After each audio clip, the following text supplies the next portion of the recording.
warahmatullahi wabarakatuh. Dear mahasiswa KPM Kuliah Pengabdian Masyarakat Mandiri dari Rumah 2021 IAIN Madura, khususnya mahasiswa KPM Posko 109.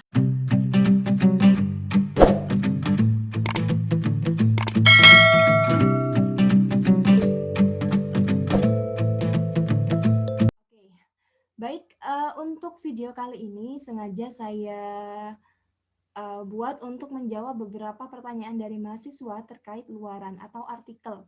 Apa saja sih yang harus disampaikan di dalam artikel, kemudian bagian-bagiannya apa aja, dan juga mungkin ada beberapa yang kesulitan menuliskan sitasi atau reference ya, daftar rujukan dalam artikel kalian masing-masing. Nanti saya akan share secara singkat, mudah-mudahan bisa dipahami ya. Oke, terkait dengan Posko 109, di sini ada beberapa topik yang diambil oleh mahasiswa. Ya, ada yang fokus pada upaya pemberdayaan dan pendampingan pemasaran produk UMKM, ada yang produk rengginang, ada yang tas rajut dan sebagainya. Ada juga yang fokus pada pendampingan atau pemberdayaan pelestarian budaya Islami. Ada juga yang fokus pada pendidikan ya, tentang peningkatan vocabulary mastery ya dengan beberapa metode. Kemudian ada juga pendampingan atau peningkatan kompetensi membaca Al-Quran, pembelajaran Al-Quran dengan metode tertentu. Kemudian ada juga yang fokus pada pemberdayaan atau penanaman nilai keagamaan terhadap anak. Dan juga ada yang pendampingan terhadap anak selama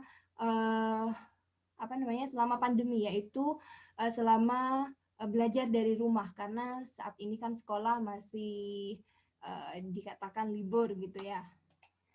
Oke, langsung saja untuk artikel yang saya ambil di sini, saya ambil template-nya Perdikan, yaitu jurnal pengabdian punyanya IAIN Madura ya. Jadi kita artikel yang akan kalian tulis, yang akan saya jelaskan di sini, yaitu menggunakan template Perdikan. Oke, kita langsung saja. Ini yang saya unduh di OJS Perdikan. Ini versi Inggris semua.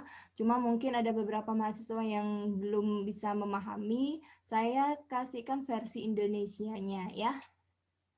Oke, jadi sebagaimana template yang sudah saya share ke grup kita, grup Posko 109, yaitu tentang template-nya Perdikan. Jadi kalian nanti langsung aja tuliskan di sini, langsung ganti. Ini sudah sesuai template ya, jadi tidak usah mengatur lagi berapa atau jenis fontnya, jenis font dan berapa ukuran fontnya ya. Jadi langsung saja ditulis di sini, tuliskan judul, tinggal di blok aja, langsung copy paste atau tinggal tuliskan langsung di sini ya. Oke, jadi untuk bagian-bagian artikel itu sendiri di sini kita mulai dari judul ya. Judul, pastikan judul kalian judulnya itu yang jelas ya, jelas dan tidak ambigu dan juga tidak terlalu umum. Kemarin ada mahasiswa yang mengajukan upaya pemberdayaan produk UMKM, produk rengginang. Jadi itu tidak dijelaskan pemberdayaannya dalam hal apa kayak gitu. Jadi harus jelas ya judul pengabdian kalian seperti apa. Oke, jadi langsung saja tuliskan judulnya di sini ya. Capitalize first letter. Jadi cukup huruf pertama saja yang huruf besar. Sorry, ini gini ya. Jadi huruf pertama saja yang besar. Oke, ini Arial bold 15 ya. Kemudian langsung di bawahnya name, nama kalian, affiliation itu IAIN Madura, nama kampus ya. Kemudian email itu adalah email kalian. Silahkan dituliskan di sini. Ya, nanti ini tinggal diganti aja. Oke, tinggal diblok lalu ganti dengan atau disesuaikan dengan nama, afiliasi, dan email kalian masing-masing. Selanjutnya adalah abstrak. Nah, untuk jurnal pendidikan ini ada dua versi sebenarnya untuk abstrak. Ada abstrak ini abstrak Inggris ya. Di bawahnya lagi seharusnya ada abstrak versi Indonesia ya. Oke, kita skip aja dulu. Jadi apa saja yang dibahas di abstrak ini?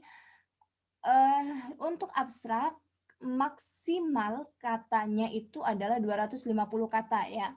Jadi untuk abstrak apa saja yang dibahas yaitu berupa ringkasan dari artikel kalian secara keseluruhan, baik di latar belakang, di metode, kemudian di pembahasan, dan juga pada hasil dan pembahasan, dan juga pada kesimpulan. Selanjutnya juga disebutkan rekomendasi dari jurnal pengabdian kalian masing-masing. Ya, bisa dipahami ya. Jadi ini berupa ringkasan. Jadi dengan membaca abstrak, si pembaca itu bisa tahu secara keseluruhan, bisa memiliki gambaran secara keseluruhan bagaimana artikel kalian masing-masing. Oke. Oke, kita lanjut ya. Jadi untuk ini saya ulangi lagi, tinggal di blok ya. Kemudian silakan di delete atau langsung dikopikan punya kalian masing-masing. Oke, lanjut di keywords. Keywords atau kata kunci, silakan langsung tuliskan di sini dan dipisahkan dengan semikolon ya. Maksimal 5 keywords atau 5 kata kunci. Kalau misalkan ada pendampingan, pemberdayaan membaca Al-Quran melalui metode kiroati misalkan, tinggal dituliskan aja keywordnya kira-kira yang nantinya dengan adanya keyword memudahkan pembaca nanti mencari ketika misalkan di publish atau ada di Google Scholar ya. Jadi tinggal artikel kalian itu muncul gitu loh maksudnya. Misalkan ini pemberdayaan pembelajaran misalkan langsung pemberdayaan baca Al-Quran kiroati kayak gitu. Ini semuanya terserah kalian ya.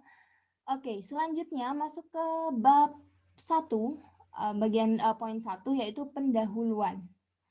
Nah, pada bagian ini dijelaskan mengapa masalah perlu diteliti ya atau pentingnya penelitian. Dan juga dijelaskan semua data pendukung atau bukti ilmiah berdasarkan hasil refleksi kalian, hasil pengamatan kalian, ya, juga hasil studi peneliti lainnya, dan masalah keterlibatan masyarakat di dalam masyarakat itu sendiri. Jadi kalian untuk KPM MDR ini kan sebagai insider atau orang dalam gitu ya. Jadi kalian bisa menuliskan fenomena yang kalian amati sendiri di lingkungan kalian masing-masing. Ya. Kemudian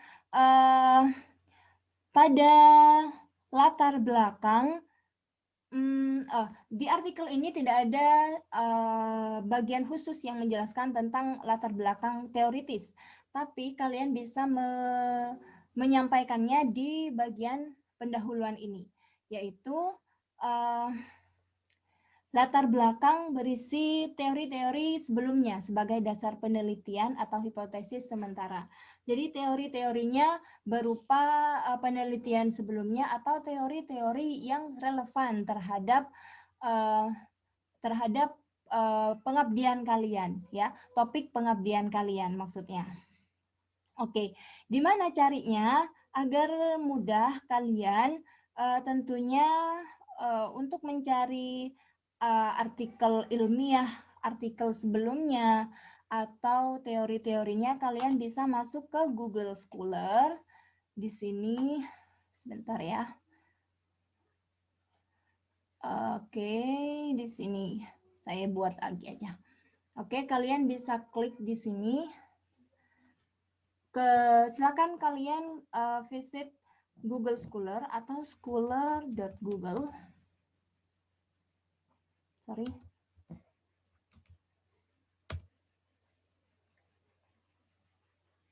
Oh, ini ya.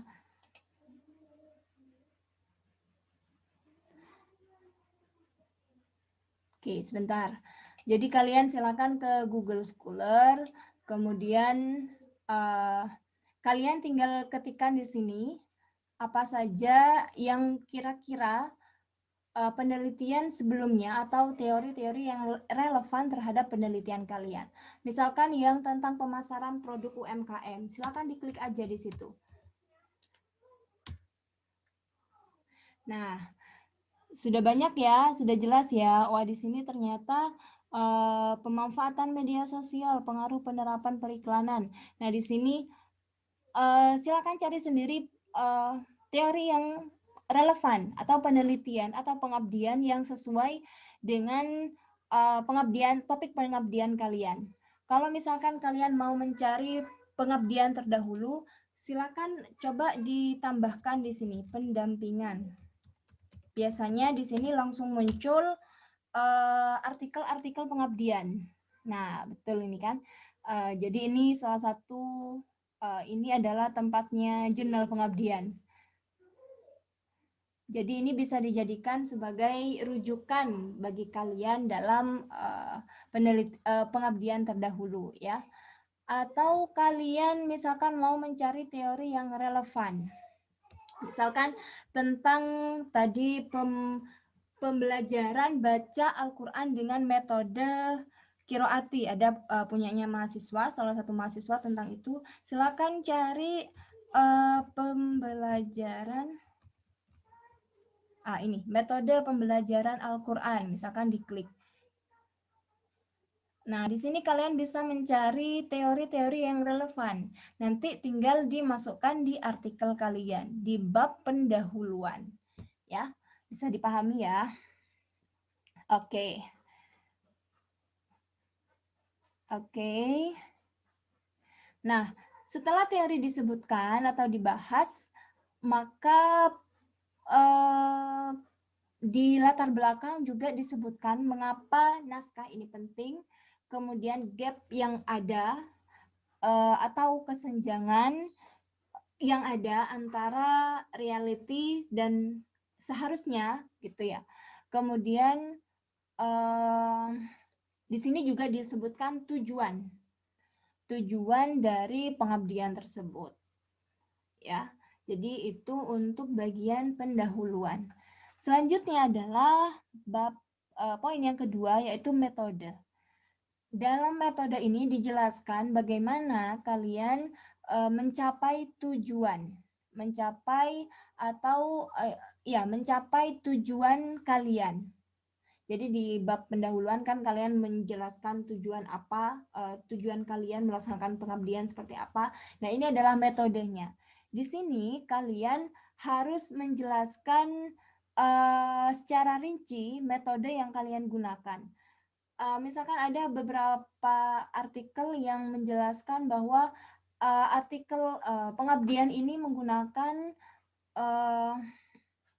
dilaksanakan dengan pendampingan, yaitu salah satu proses di PAR, misalkan ya, Participatoris Action Research, penelitian atau pengabdian partisipatoris, atau bisa menggunakan ABCD. Silakan dijelaskan di sini di bab metode ya.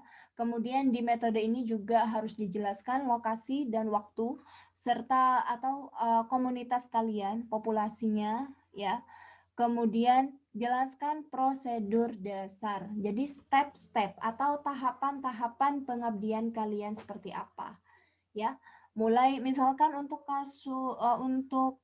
yang fokus pada pemasaran. Jadi stepnya dari awal dari identifikasi, kemudian selanjutnya misalkan ada misalkan langsung ke apa itu? packaging atau proses pemasaran atau promosi. Nah, itu dijelaskan di metode ya. Tapi di sini dijelaskan secara singkat saja dulu. Nah, sisakan nanti untuk hasil dan pembahasan ya. Jadi di sini disampaikan prosesnya, proses pengabdiannya seperti apa ya. Tentunya pembahasan ini disajikan secara sistematis dari umum kemudian mengarah ke khusus dan bisa juga menggunakan tabel atau gambar ya. Pada hasil dan pembahasan ini juga berhubungan dengan teori. Jadi di sini juga bisa dipastikan ada beberapa sitasi ya atau beberapa daftar rujukan yang bisa kalian gunakan termasuk untuk menjelaskan kebaruan atau novelty dari naskah kalian. Misalkan juga tentang keterlibatan masyarakat. Nah, di sini juga dijelaskan hasil program atau keterlibatan masyarakat dan implikasi atau dampak dari program ini terhadap masyarakat. Atau untuk hasil dan pembahasan ini tentunya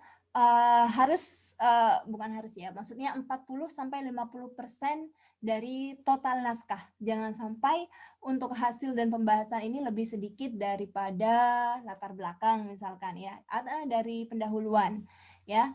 Jadi harus 40-50% lah dari total artikel kalian ya. Dan ini adalah format untuk tabel dan juga gambar.